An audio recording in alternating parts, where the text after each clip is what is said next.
Guys, nag-ala Mike Enriquez po si Snow Badwa. Hindi raw niya tatantanan ang SBP.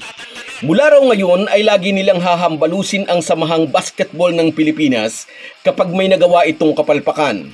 Dahil hanggang ngayon daw pinagdurusahan ng ating national team ang aniyay kapalpakan ng ahensyang ito.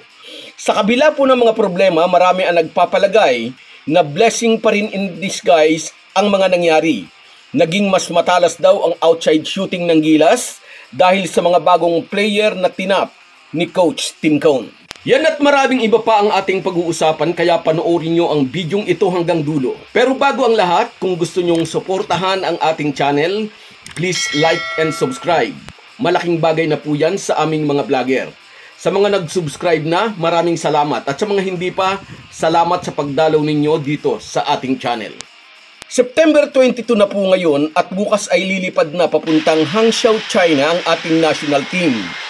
At hanggang ngayon po ay hindi pa ibinababa ang final decision tungkol sa request ng POC na may kaugnayan kina Calvin Abueva, Terence Romeo, Jason Perkins at Mutaw Tua.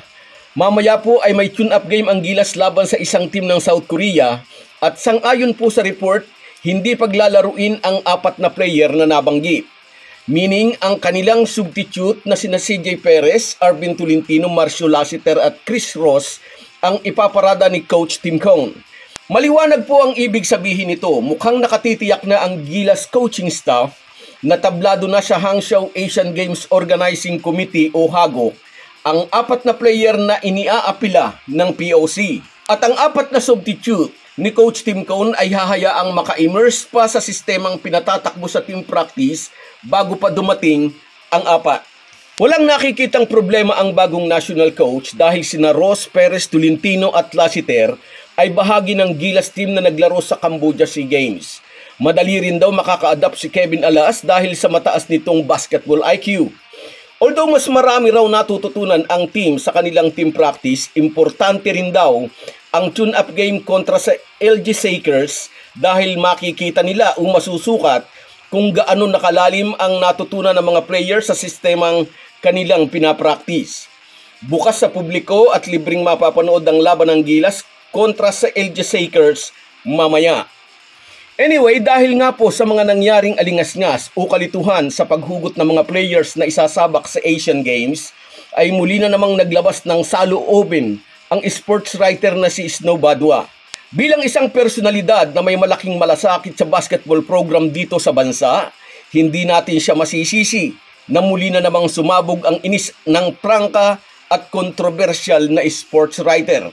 Sa pagkakataong ito, muli niyang binanatan si former Gilas coach Chot Reyes at ang SBP sa mga kapalpakan na hanggang ngayon pinagdurusahan daw ng bagong management at coaching staff ng ating national team. Humihingi tayo ng permiso sa Spin.ph at kay Ginoong Snow Badwa upang i-share ang maikling bahagi ng kanyang sermon na patama sa SBP. Sa video clip po na ito ay nag-ala Mike Enriquez si Snow Badwa. Sinabi niyang mula ngayon ay hindi niya tatantanan ang mga kapalpakang kanyang makikita sa samahang basketball ng Pilipinas. Simula po ngayon, lahat ng inyong kapalpakan, i-highlight po namin yan at hindi po namin kayo tatantanan. Di ba ito ang problema na ito, na nagbigay ho tayo ng lista, tapos biglang maglalabas ho tayo ng bago, hindi na ho dapat umuusbong yung ganito eh. Alam niyo kung bakit? Kasi hindi naman ho tayo mga bata eh.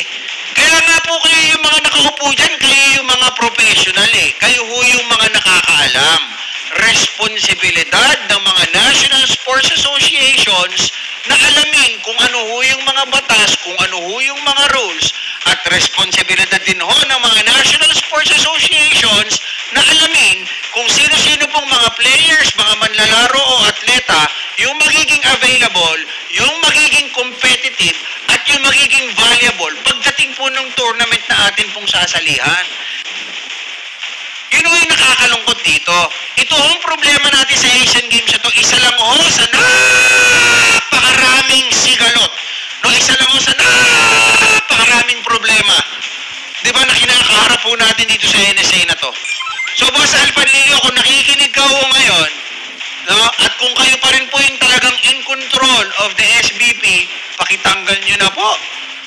Huwag nyo na akong pabalikin yung mga tao na yan. Puro kapalpakan po ang ginawa. Mula ako sa World Cup campaign natin. Tapos itong si Coach Chotre. Ito, kala ko tapos na ako kay Chotres.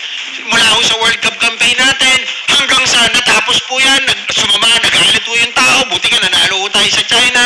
Tapos palusot dito, palusot doon. Kasalanan ni ganito. Na-injure si ganito. May personal problem si ganon. Di ba ba't hindi ho ninyo tanggapin yung mga pagkukulang ninyo?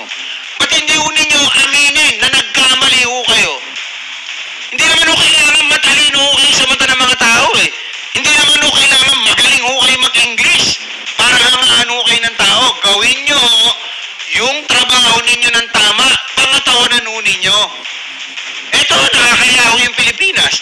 Alam nyo kung bakit? Alam naman na natin yung rules. Nagpasa kayo, hindi na pwedeng baguhin yan, tapos aapila po tayo. Ano ibig sabihin? Mukha po tayong tanga. Pag pinagbigyan po yung Pilipinas, dapat pagbigyan din yung ibang bansa. At kung ako po yung organizer, hindi ko gagawin yan. Sisyon. At ito, sasabihin ko sa inyo ha, hihiramin ko yung linya ni Boss Mike Enriquez. Kahit sabihin ng mga hater natin, ng mga troll ninyo, na coach kami dito, nagmamagaling. Ito ang sasabihin namin sa inyo. Simula po ngayon, lahat ng inyong kapalpakan, i-highlight po namin yan, tatalakayin po namin sa spin yan, at hindi po namin kayo tatantanan.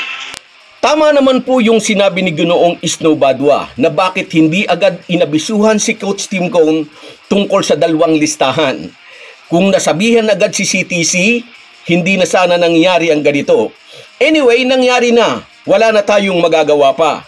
Umasa na nga lang tayo sa sinasabi ng marami na baka blessing in disguise pa ang kalituhang ito. 2 o 3 araw lang naka-join sa team practice ang huling 4 na player ng Gilas, pero umasa tayo, samahan natin ng prayer na sana nga'y maiuwi ng Gilas Pilipinas ang gintong medalya. So guys, yan lang muna. Hanggang sa muli.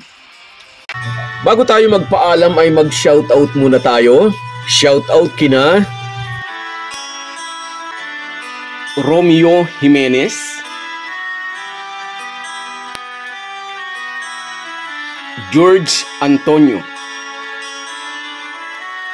Herminio Centeno, Briggs Camunggol, Elmer Sanchez, Noy Frondosa, Puloy Mix Vlog, Silvano Manuel,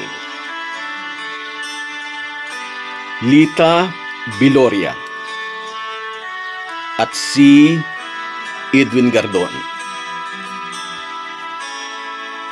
Lahat po tayo ay may kanya-kanyang pinagkakabisihan, pero bigyan din po natin ng panahon ang espiritual na pangangailangan ng ating puso. Mag-ukol din po tayo ng panahon sa salita ng Diyos. Isang paalala po mula sa inyong Halo-Halo Sports Republic. Salamat po.